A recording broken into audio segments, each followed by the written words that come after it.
Elle a un entraînement de 10 heures semaine parce que c'est une athlète. Et que depuis quelque temps, elle vit un down. Ok, on retrouve la cause originelle de son down. Et puis à partir de là, déjà tout se développe, mais surtout on va mettre en place ce qu'on appelle de la gestion mentale. Il faut savoir que les grands sportifs se visualisent, font une préparation mentale aussi puissante que de la préparation physique. Il faut savoir qu'ils ont le même nombre de...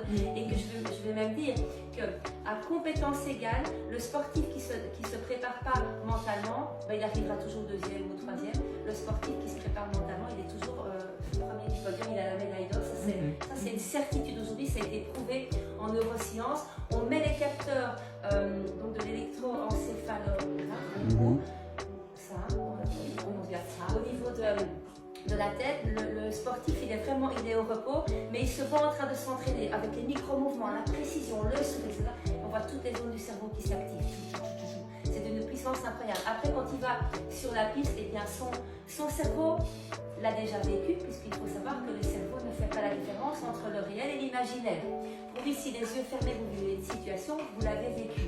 Et quand il arrive à l'entraînement, comme il l'a déjà vécu, il est tellement prêt qu'il ne peut que gagner. En fait. Et parfois, vous avez déjà vu les Jeux Olympiques, ça se joue à des micro-centimes. Mais comment c'est possible? Ça se joue à un micro-cheveu, c'est autant dire rien. Quoi. Et c'est là que ça va faire toute la différence entre le champion Usain Bolt, il est tout le temps champion, allez-y pour détrôner, il est impressionnant, mais la gestion mentale qu'il y a derrière est juste colossale. C'est pareil pour nous.